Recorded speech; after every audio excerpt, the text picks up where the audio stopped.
Hi, this is Sarvanan. In this short video, I will share I would say, short take on the movie Pope's Exorcist. First, I will cover maybe in 1 minute what the whole story was about. And second, the subtler aspects, the subtler psychological aspects which were actually shown very clearly in the movie. And how those subtler psychological aspects affect each and every one of us in our daily life.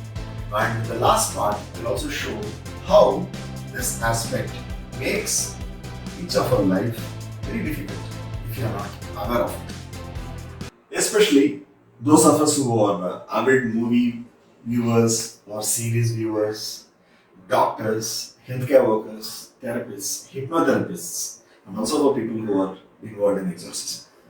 Or I would say supernatural or paranormal stuff. Whether paranormal or supernatural stuff exists or not is a big question. But let us understand that they exist. It's very simple, as I told before in my previous videos. We are basically energy beings, and our physical body is a condensed form of energy. The body dies, the energy is there, and when the energy condenses, that's what we call as ghost or spirit or whatever. And when that gets into another person who is vulnerable, then he is called to be possessed. Now, in this movie, there is a boy who is being possessed of a spirit, and first a priest goes to see if he can do something to help. But the priest gets threatened and he walks away. So, his emotions, his fear, his guilt gets triggered because the possessed spirit talks very, very tactfully to trigger his emotions and pushes him out. Then we get the main hero of the movie, Russell, who actually I love to watch his movies. So he comes in as a Pope's exorcist. And even when he comes in to work through, he gets actually stuck when the spirit triggers his inner emotion and then he sees his own past memory come up. So he somehow closes the session and comes out. And when the younger priest asks him as to what happened and how, if he got threatened, he says very calmly, "It is not that I was threatened, it was that the spirit provoked a past memory in me, which was guilt. And that is how the forces play. The only way in which the spirit or the evil forces play is by provoking our own emotions." And that's what he says. Then after that, they do some cleansing, prayer, chanting. Then they do some confession to get some, I would say, more internal calmness. And next time when they move in, they set everything right and they make it happen. They release the spirit of that boy. So what is to be noted here is, this is what happens in our daily life. When you watch a movie, we get, I would say, completely engrossed or entangled in the movie, assuming that the movie is a part of us. What actually happens is, our emotions get triggered so much that we start identifying with one or two characters of the movie and start living the character through our mind. And when we repeatedly watch movie of a particular genre, then you have a problem, because your side gets divided based on certain identities and you start looking at the world and people around you through the same identity.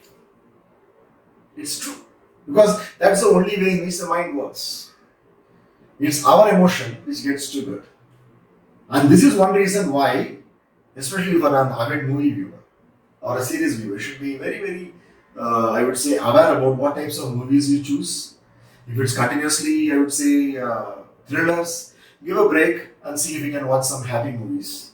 If it's always supernatural stuff, crime, whatever, give a break and watch some light movies, because you also allow the normal emotions to come up. Because in today's world, watching a series every day, at least for 1.5 hours, is considered to be normal. Mix and match is very important, otherwise you'll get too identified with a certain type of character, and that character will start growing in you and manifest in life.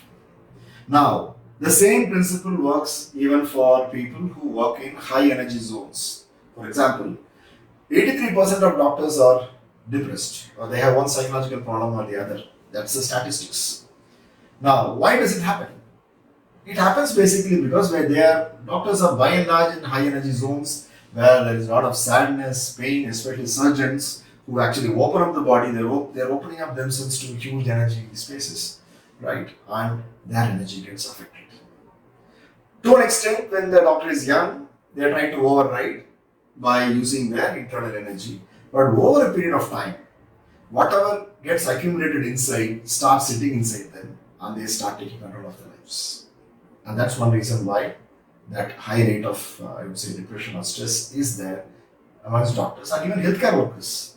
Because every time a person comes and says about a problem, an emotion gets triggered in both the patient and also the doctor, and then it's always together, it happens together.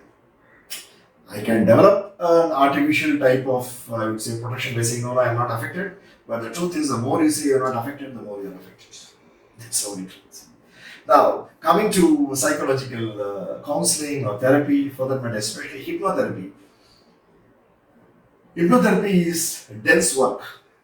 Regression therapy is dense work. When I say dense work, we are dealing with the subconscious mind.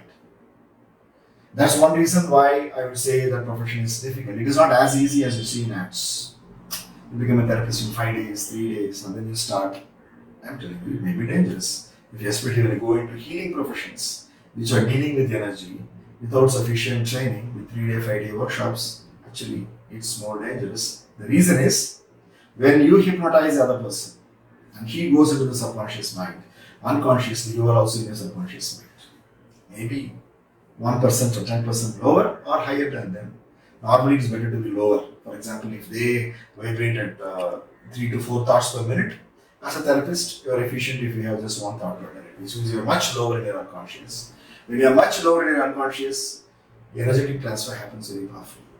Number one. And number two, your own emotions start opening up. The deeper you go, your own emotions start opening up. And there should be sufficient practice to keep releasing them, working through them on a continuous basis. This is not just with hypnotherapy. I would say, in psychological terms, I call it as transference, counter-transference, whatever.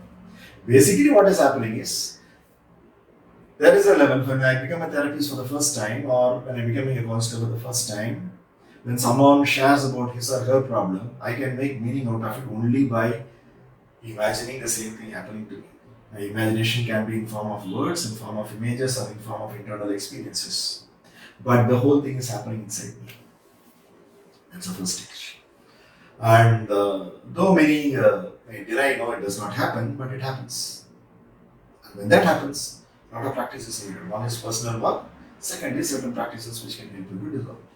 Then comes a time where, when you are more grounded, more relaxed, more stable, without even experiencing what the other person says, maybe you can try and understand, but still you can't experience it. This is when you are working with counseling or to an extent with psychotherapy.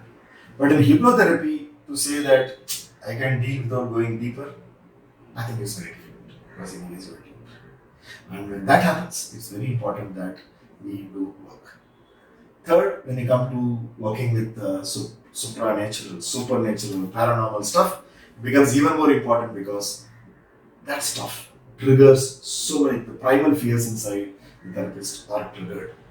And that actually works both ways. There's a lot of energy mix-up and you need practice to clear it. And when you clear it, a lot of things happen. Coming back, we are affected on a continuous basis whenever we expose ourselves to the environment because we create an image of what is happening outside us as an image, as a verbal, I would say, as a verbal image, as a verbal sensory input, whatever. And it's happening in my mind. I should have a process where I can continuously cleanse myself so that I am safe.